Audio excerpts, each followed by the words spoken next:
Hello friends, welcome to my channel greener truth and nature lover. লঙ্কা গাছের থেকে লঙ্কা তো কিছুদিন আগে আমি অনেকগুলো তুলেছিলাম। আজ দেখছি আবার কিন্তু বেশ কিছু লঙ্কা বড় হয়ে গেছে, ম্যাচিওর হয়ে গেছে, তোলার মতো অবস্থায় চলে এসেছে।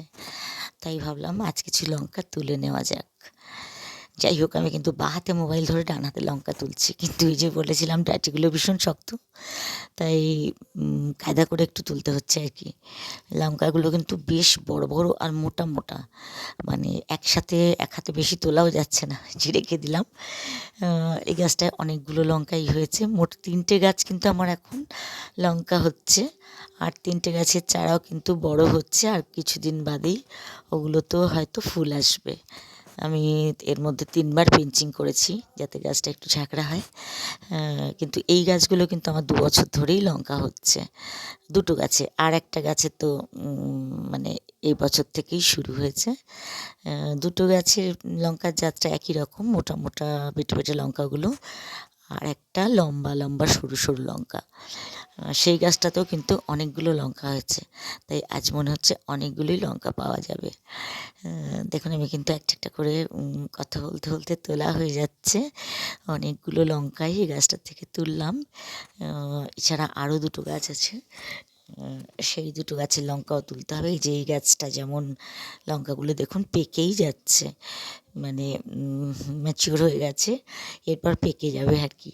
তাই এই গাছটা থেকেও আমি লঙ্কা তুলে নিচ্ছি। এইসব লঙ্কা গাছগুলোতেও আমি বেশ কিছুদিন আগে একবার এই সমস্ত সবজি আর ফল গাছে কিন্তু আমি মিক্সড সার দিয়েছিলাম। ওই হাড় গুঁড়ো, শিংকুচি সব মিশানো যে একটা সার আমাদের এখানে পাওয়া যায়, সেই সারটাই আমি কিনে আনি, আর মোটামুটি এক মুঠ করে সব টবে একটু মাটিটা খুঁড়ে দিয়ে দিয়ে আমি জল দিয়ে দিই। ম্যাক্সিমাম আমি এই সারটা ইউজ করি। সর্ষের খোল আমি মাঝে মধ্যে ইউজ করি, সব সময় ইউজ করতে পারি না, মনেও থাকে না, তাই মিক্সারটা দেওয়া বেশি সুবিধাজনক। আর ওটার মধ্যে সব রকম সার মেশানো থাকে যেহেতু, ওটাই কিন্তু কাজটা ভালো হয় এবং মোটামুটি ফুল সবজি কিন্তু হয়। আমি ফুল গাছেও কিন্তু ওই মিক্সারটাই বেশিরভাগ সময় আমি দিয়ে দিই। কখনো কখনো ভার্মি কম্পোস্ট কিছুটা মিশিয়ে নিয়েও দিই, বা গোবর সার থাকলে গোবর সারও দিই, কিন্তু খুব যে বেশি আমি দিই তা নয়। আর কেমিক্যাল সার আমি মানে একদম ইউজ করিই না বলা যায়। একবারই শুধু লেবু গাছে আমি একটু পটাশ দিয়েছিলাম, না হলে আমি কেমিক্যাল সার ইউজ করি না।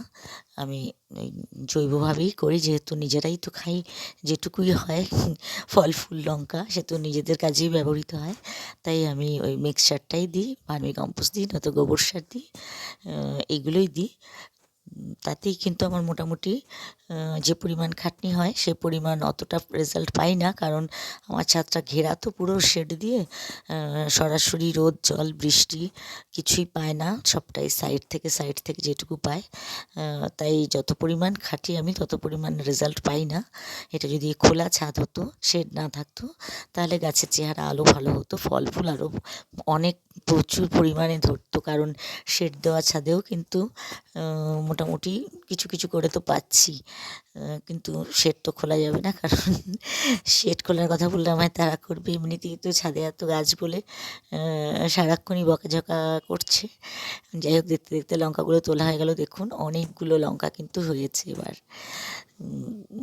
3 নম্বর গাছটা যেটা বকাঝকা করেছিল যে দামড়া গাছ লঙ্কা হয় না, সেটা থেকেও কয়েকটা তুলে নিলাম। আজ অবধি ভালো লাগলে please like, comment and subscribe my channel.